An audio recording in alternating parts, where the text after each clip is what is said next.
అదే RTV app వార్తల్ని క్షణాల్లో చదివే అవకాశం ఉంటుంది. ఒక న్యూస్ పేపర్, ఒక టెలివిజన్ ఛానల్ మీ చేతుల్లో ఎప్పుడూ ఉంటాయి. మధ్య బంగాళాఖాతంలో ఏర్పడిన తీవ్ర వాయుగుండం క్రమంగా పుంజుకుని తీవ్ర తుఫానుగా కూడా మారే అవకాశాలు ఉన్నాయని చెప్తున్నారు. ప్రస్తుతం బంగాళాఖాతంలో శ్రీలంకకి ట్రింకోమలి దగ్గర 120 కిలోమీటర్లలో కేంద్రీకృతమైన వాతావరణ హెచ్చరికలు ఎలా ఉంది చెప్పడానికి మనతో పాటు విశాఖ వాతావరణ శాఖ అధికారి జగన్నాథ్ కుమార్ ఉన్నారు. సార్ చెప్పండి, ప్రస్తుతం ఎక్కడ కేంద్రీకృతమైంది, ఎప్పటిలోగా ఇది తీరం దాటే అవకాశం? నైరుతి బంగాళాఖాతంలో ఉన్న తీవ్ర వాయుగుండం గడిచిన కొన్ని గంటల్లో ఉత్తర వాయువ్య దిశలో ప్రయాణించి ఇప్పుడు ఈరోజు అనగా 27వ తేదీ ఉదయం 8:30 నైరుతి బంగాళాఖాతంలో తీవ్ర వాయుగుండంగానే కొనసాగుతుంది. ఇది ప్రస్తుతం 8.5 డిగ్రీల ఉత్తర అక్షాంశం, 82.3 డిగ్రీల తూర్పు రేఖాంశం వద్ద అనగా చెన్నైకు దక్షిణ ఆగ్నేయ దిశలో 550 కిలోమీటర్ల దూరంలో ఉంది. కరైకలకు 370 కిలోమీటర్ల ఆగ్నేయ దిశలో ఉంది. తరువాత పుదుచ్చేరికి 470 కిలోమీటర్ల దూరంలో ఆగ్నేయ దిశలో ఉంది. శ్రీలంకలోని ట్రింకోమలైకి 120 కిలోమీటర్ల దూరంలో తూర్పు ఆగ్నేయ దిశలో కేంద్రీకృతమై ఉంది. ఈ కేంద్రీకృతమైన తీవ్ర వాయుగుండం రాగల 12 గంటలలో ఉత్తర వాయువ్య దిశలోనే పయనించే అవకాశం ఉంది. 12 గంటల్లోనే అది తీవ్ర వాయుగుండం నుంచి చక్రవాతం లేదా సైక్లోన్గా మారే అవకాశం ఉంది. ఈ చక్రవాతం లేదా సైక్లోన్ తదుపరి 2 రోజుల్లో తీరాన్ని విడిచి తమిళనాడు వైపు ప్రయాణించే అవకాశం ఉంది. దీని ప్రభావం వల్ల రాబోయే రోజుల్లో వాతావరణ మార్పులు ఏ విధంగా ఉంటాయో ఇప్పుడు చెప్పుకున్నాం. ముఖ్యంగా దక్షిణ కోస్తా జిల్లాల్లో ఈరోజు అనగా 27వ తేదీన కొన్ని చోట్ల తేలికపాటి నుంచి మోస్తరు వర్షపాతం, రేపు అనగా 28వ తేదీన ఎక్కువ చోట్ల తేలికపాటి నుంచి మోస్తరు వర్షపాతం, 29, 31వ తేదీ డిసెంబర్ నాటికి అధికమైన చోట్ల తేలికపాటి నుంచి మోస్తరు వర్షపాతం నమోదయ్యే అవకాశం ఉంది. డిసెంబర్ 2, 3 తేదీల్లో ఎక్కువ చోట్ల తేలికపాటి నుంచి మోస్తరు వర్షపాతం నమోదయ్యే అవకాశం ఉంది. ఉత్తర కోస్తా జిల్లాల్లో ఈరోజు ఐసోలేటెడ్ లేదా 1-2 చోట్ల, రేపు కొన్ని చోట్ల, ఎల్లుండి ఎక్కువ చోట్ల, 30వ తేదీ నాటికి అధికమైన చోట్ల పెరిగి అక్కడి నుంచి క్రమేపీ తగ్గుతూ వచ్చి 1-2 చోట్లకు 2వ తేదీ నాటికి వర్షపాతం నమోదయ్యే అవకాశం ఉంది. అయితే భారీ వర్షపాతాలు కూడా నమోదయ్యే అవకాశం ఉంది. 1వ రోజు అనగా ఈరోజు దక్షిణ కోస్తా జిల్లాల్లో నెల్లూరు మరియు తిరుపతి జిల్లాల్లో 1-2 చోట్ల భారీ వర్షపాతం నమోదయ్యే అవకాశం ఉంది.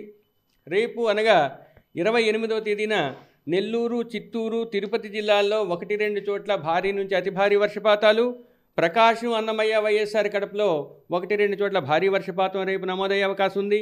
ఎల్లుండి అనగా 29వ తేదీన నెల్లూరు, ప్రకాశం, తిరుపతి, చిత్తూరు జిల్లాల్లో 1-2 చోట్ల భారీ నుంచి అతి భారీ వర్షపాతం, అన్నమయ్య, వైఎస్ఆర్ కడప, కాకినాడ, అనకాపల్లి అండ్ విశాఖపట్నం జిల్లాలో 1-2 చోట్ల భారీ వర్షపాతం నమోదయ్యే అవకాశం ఉంది. డే 4 లేదా 4వ రోజు 30వ తేదీన నెల్లూరు, ప్రకాశం, తిరుపతి, చిత్తూరు, అన్నమయ్య, వైఎస్ఆర్ కడప జిల్లాల్లో 1-2 చోట్ల భారీ వర్షపాతం, శ్రీ సత్యసాయి, బాపట్ల, కోనసీమ, అంబేద్కర్, కాకినాడ, విశాఖపట్నం, విజయనగరం, శ్రీకాకుళం జిల్లాల్లో 1-2 చోట్ల భారీ వర్షపాతం నమోదయ్యే అవకాశం ఉంది. ఈ ప్రభావం వలన గాలులు కూడా తీవ్రత పెరిగే అవకాశం ఉంది. ముఖ్యంగా సౌత్ కోస్టల్ ఆంధ్రప్రదేశ్ జిల్లాల్లో భూ ఉపరితలంపై 45 నుంచి 55 కిలోమీటర్ల వరకు గాలులు వీచే అవకాశం ఉంది. తీరం వెంబడి దక్షిణ కోస్తా జిల్లాల్లో ఈరోజు ఉదయం నుంచి సాయంత్రం వరకు 45 నుంచి 55 వరకు ఈదురుగాలులు వీస్తూ 65 వరకు గరిష్టంగా చేరుకుని తదుపరి క్రమేపీ బలపడి అవి 55 నుంచి 65 కిలోమీటర్లు, 75 కిలోమీటర్లు గరిష్టంగా ఈదురుగాలులు వీసే అవకాశం ఉంటూ ఇది 30వ తేదీ వరకు కొనసాగుతునే అవకాశం ఉంది. తదనుగుణంగా మత్స్యకారులకు హెచ్చరికలు జారీ చేయడం జరిగింది. వారు ఈ రోజు నుంచి 30వ తేదీ వరకు కోస్తా ఆంధ్రప్రదేశ్, పశ్చిమ మధ్య బంగాళాఖాతం, తమిళనాడు తీరం మరియు నైరుతి బంగాళాఖాతం ప్రాంతాలలో 30వ తేదీ వరకు వేటకు వెళ్ళవద్దని హెచ్చరిక జారీ చేయడం జరిగింది. ఆంధ్రప్రదేశ్ తీరం వెంబడి ఉన్న ఓడరేవులన్నింటిలో 1వ నంబర్ ప్రమాద హెచ్చరికైన డిస్టెంట్ కాషనరీ సిగ్నల్ నంబర్ 1ను ఎగురవేయడం జరిగింది. అది కొనసాగుతూనే ఉంది. తరువాత ముఖ్యమైన వ్యవసాయ శాఖకు సంబంధించి సూచనలు జారీ చేయడం జరిగింది. వ్యవసాయదారులు ఈ రోజు నుంచి రాబోయే 5-6 రోజుల వరకు పడే వర్షాలను బట్టి తగు జాగ్రత్తలు తీసుకోవాలి. ముఖ్యంగా వ్యవసాయదారులకు ముఖ్యమైన పంటలైన వరి, చెరకు, అరటి, పసుపు మరియు ప్రత్తి వంటి పంటలను కాపాడుకోవాలి. స్టాండింగ్ క్రాప్స్ని వర్షాలు మరియు గాలుల నుంచి కూడా సంరక్షించుకోవాలి. కోతకు సిద్ధంగా ఉన్న పంటల్ని కోసి లేదా హార్వెస్ట్ చేసి తగు జాగ్రత్తలు తీసుకొని కాపాడుకోవాలి. తర్వాత ఉద్యానవన పంటల్ని, మిగతా పంటలు కూడా ఎక్కువ వాటర్ కానీ నిల్వ ఉన్నట్టయితే వాటిని తోడి ఆ ప్రాంతాలని వర్షం బారి నుంచి రక్షించుకోవాలి.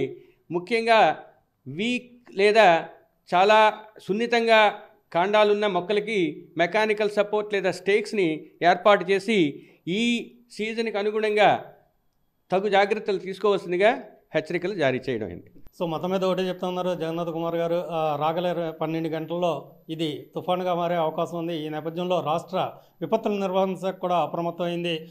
ఎవరు కూడా మత్స్యకారులు ఎవరు కూడా వేటకు వెళ్ళదు, వెళ్ళిన వాళ్ళు ఉంటే కనుక తీరానికి రావాలి అని చెప్తా ఉన్నారు. మొత్తం రాష్ట్రంలోని రేవు పట్టణాలన్నింటిలో కూడా 1వ ప్రమాద హెచ్చరిక జారీ చేశారు. రాగల 24 గంటల్లో వాతావరణ పరిస్థితులు ఎలా ఉంటాయని అంచనా వేస్తూ ఉన్నారు.